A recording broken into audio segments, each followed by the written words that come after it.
Eh bien, bonjour à tous, bienvenue à la Coutellerie Champenoise où, en cette période de vœux, je vous souhaite tous mes meilleurs vœux pour l'année 2025 qui débute avec cette première vidéo. Alors je voulais déjà vous remercier en 2024 de nous avoir suivis de plus en plus nombreux. En 2025, on va essayer toujours de continuer à faire des vidéos pédagogiques où on vous explique la coutellerie, où on banalise un petit peu la coutellerie puisque sur des choses très compliquées, on va en faire des choses simples.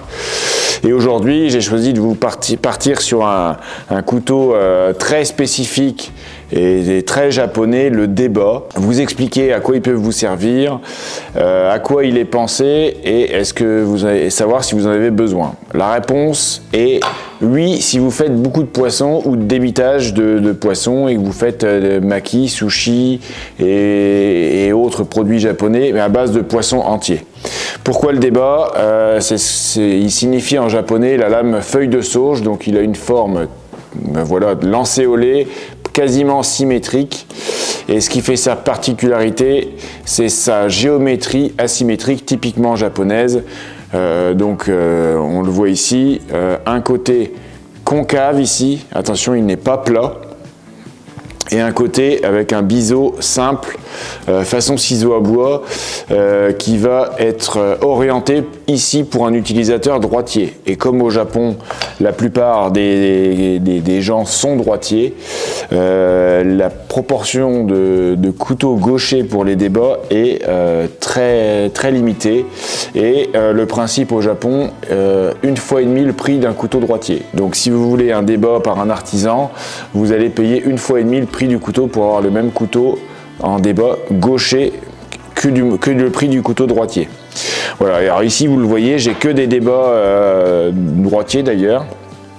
J'ai des couteaux industriels comme ici Suncraft, Kai, et j'ai des couteaux, des pièces artisanales forgées qui sont faites par des artisans toujours et vendus non marqués à des revendeurs qui vont ici comme Tojiro marquer au nom de la gamme qui fait. Le couteau traditionnel japonais, le débat est en général une lame de 15 à 18 cm comme celui-ci. Là on est vraiment dans l'objet traditionnel comme on retrouve au Japon, une lame au carbone forgée, le plus souvent à Sakai, qui est le berceau de la coutellerie traditionnelle au Japon, qui est juste en dessous d'Osaka, côté Pacifique. Et ces couteaux-là donc sont forgés par des forgerons qui ne vont pas signer la lame, ils vont vendre la lame brute de forge, et c'est à l'affûteur ensuite que va revenir le travail de déguiser, de polir la lame, de donner sa géométrie. Et ensuite, c'est la personne qui va mettre le manche, que l'on appelle le revendeur, qui va me donner la marque et le marquage au couteau. C'est très scindé au Japon sur ce type de couteau-là. Notamment quand ça vient de Sakai. Donc ce sont des lames traditionnelles forgées avec une mise d'un tranchant rapporté ici qu'on voit souvent en aogami ou en shirogami, et la partie tendre de l'acier déborde sur la soie et va aller rejoindre le feuilletage ici ou la partie en acier tendre. Donc j'ai ici deux structures, une damassée et une en Nimai. Nimai veut dire 2 couches. Vous connaissez certainement le Sanmai qui veut dire 3 couches. Et là, le Nimai veut dire 2 couches. À quoi sert ce couteau? Il est dédié au débitage du poisson,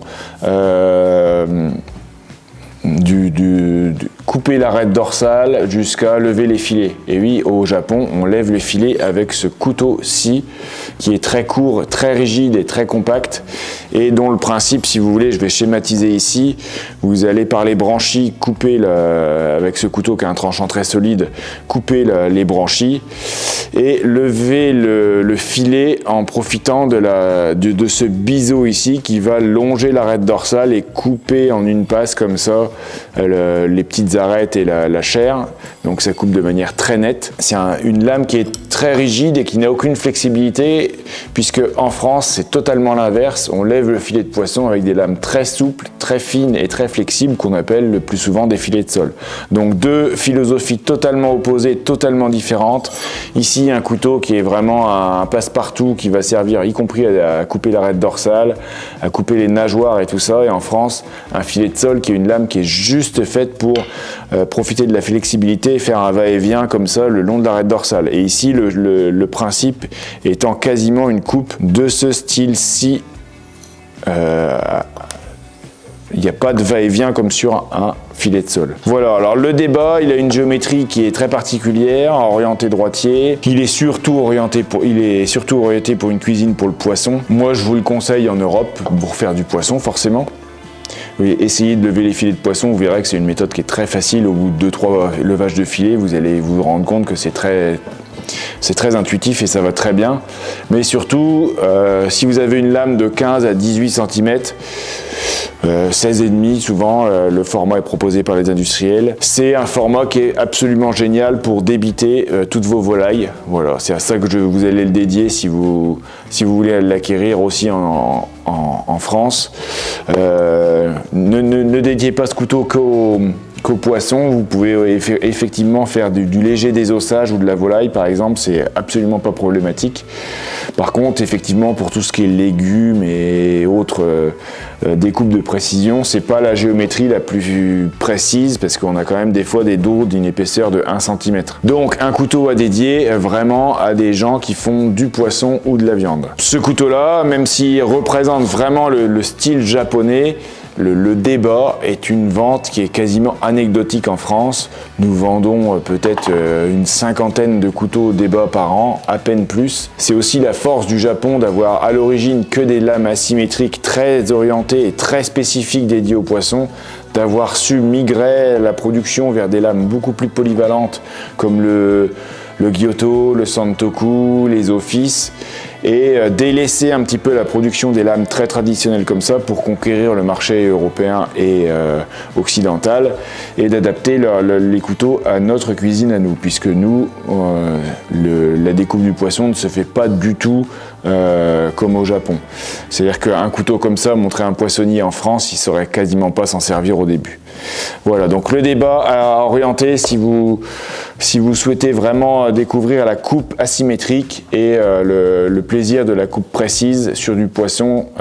C'est vrai que c'est quand même un réel plaisir de couper le poisson avec des lames asymétriques, à essayer et à adopter. J'en suis sûr que vous le penserez une fois que vous aurez essayé. Donc n'hésitez pas à nous contacter si vous souhaitez des informations complémentaires sur le débat. On essaie d'avoir le plus possible de débats, que ce soit industriels ou artisanaux. On essaie aussi d'avoir du débat asymétrique, ce qui est un peu plus rare, mais Tamagane en propose par exemple. Et le fabricant Kai propose aussi un débat en 16,5, ce modèle-ci en version gaucher. Voilà, donc tranchant inversé. L'astuce pour le débat, qui n'est pas dans les manuels, l'affûtage du débat, vous allez aiguiser sur une pierre bien plate. Ici j'ai une pierre 1000-6000. Traditionnellement il se fait à plat du côté opposé au tranchant, puisque les moutures étant concaves, vous allez aiguiser juste les deux surfaces du haut et du bas, dont le fil du bas. Et vous allez aiguiser à plat votre couteau comme ça, et vous remontez un petit peu pour faire un fil à quelques degrés près, vous allez remonter votre tranchant. Donc traditionnellement ça s'aiguise à la pierre, et les Japonais polissent entièrement cette partie ici qu'on appelle le shinogi. En Europe on aiguise plutôt quand même avec un petit angle. Et je vous donne la petite astuce que j'ai déjà révélée dans une présentation de vidéo Orle.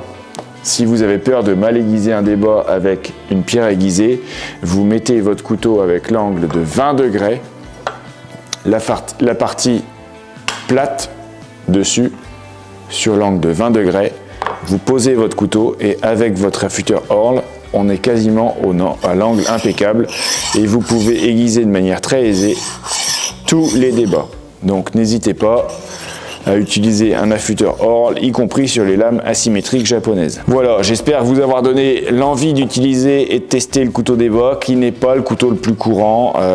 C'est pas le premier couteau à vous équiper dans votre batterie de couteaux de cuisine japonais, mais c'est très plaisant à utiliser si vous dédiez votre cuisine et votre couteau à des découpes de poissons, de volailles et de petites viandes. Voilà, à très bientôt, merci encore de nous suivre de plus en plus nombreux et n'hésitez pas si vous avez des questions.